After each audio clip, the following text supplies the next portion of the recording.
Going on, guys? Got a little bit of an update for you as far as the heat treat oven build is concerned. We're pretty much done, minus a couple very minor details, which I'll mention in a moment. But I was able to get everything primed and painted yesterday. I went ahead and final assembled everything as far as the bricks, the element, the support rods, the insulation. I got the door mounted, the latch mounted, and all that good stuff.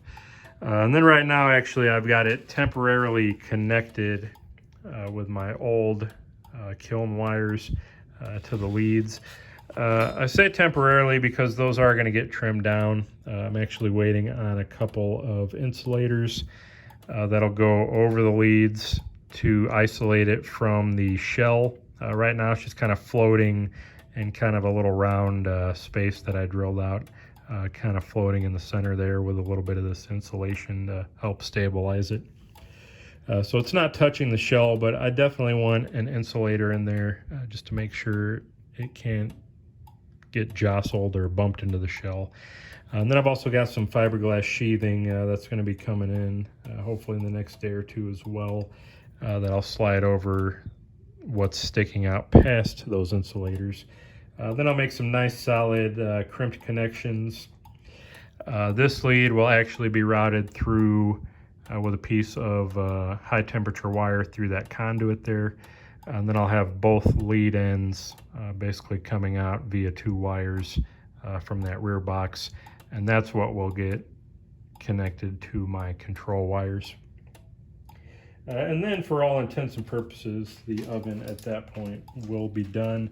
Now, eventually I do plan on upgrading my PID controller. This is a real cheap, I mean about as cheap as you can get from Amazon. I think I paid like $20, maybe $25 for it a little over a year or so ago.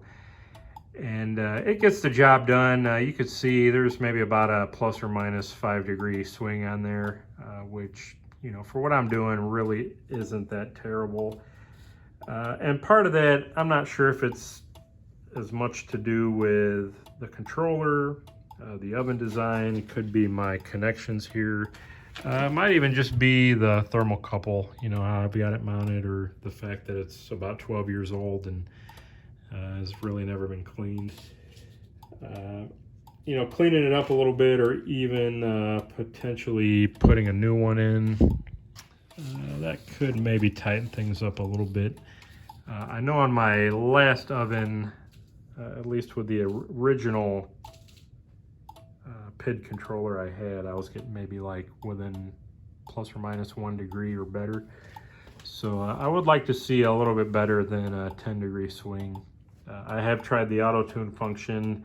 It's not really doing a whole lot for me, but we'll see. I'm going to play with that some more, but you know, for all intents and purposes, it's suitable for what I need it to do. Now, the other thing I'm actually testing is how hot everything gets on the outside. You know, I could touch it, but I really can't hold my hand against it, especially this top. It's, last I checked, about 150.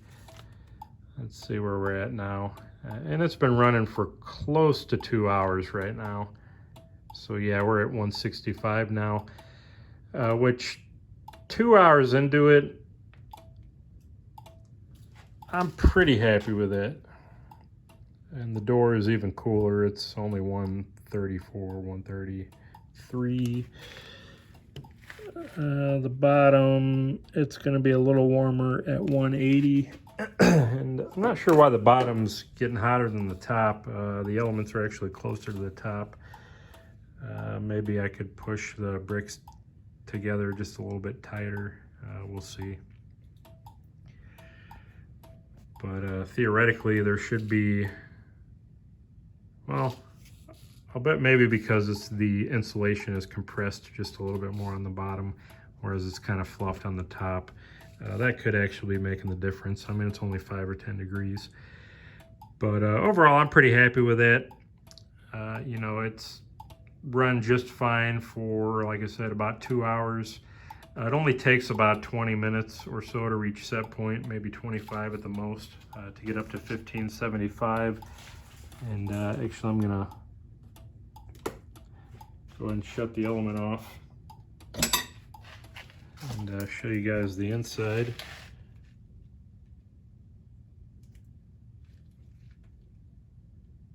And I do see a little bit of gap in the back there.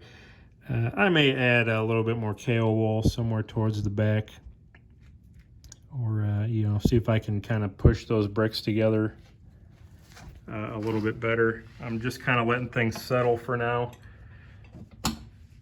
and see where everything's going to end up. You know, I may even add just a real thin, like 1/4 inch sheet of insulation, you know, all around the kiln, at least the sides, the back, and the top, as I think there's just enough room that I can kind of push that in there. And that may help just a little bit more as well. So there may be still some fine tuning, but like I said, the oven is functional, and you can see it kind of starts dropping off somewhat rapidly, maybe not too fast, but you know, we've already lost 140 degrees there. Granted, we did have the door cracked open some. But yeah, oven, it is operational. I think I can start heat treating some steel here pretty soon and you know, really put it through its paces. But as far as the overall build and the end product here, I don't think I could be much happier. You know, like I said, I'd like to see a little tighter window on those temperatures. And it would be nice if that outer shell was maybe just a little bit cooler. I'm not sure what like an even heat kiln gets up to, you know, at the end of the day, or, you know, other commercially available ovens. I'm sure they get pretty hot as well. So really that's probably nothing to get too concerned about. It's certainly well below the tolerance of anything, you know, that's going to be touching it. So I'm plenty happy with that. And I'll come back out here, you know, after it's kind of been sitting for another hour, cooling down, and just see where things are at. Because in all practicality, when I'm doing heat treating, I'm probably not really running the oven even for this long. You know, I'll get it up to temp, let it soak maybe 45 minutes or an hour. Do my heat treating within the next hour, you know, all the blades I want to do. And then normally I'm shutting it right back off and, you know, going on to something else. It's rare that I'm spending like a whole day, you know, running the oven nonstop, heat treating, you know, dozens of knives or anything. So we'll see, but so far I'm definitely happy with how it's turning out, how it's running. And what little minor things that might kind of be popping up here, I think I can address pretty quickly and easily.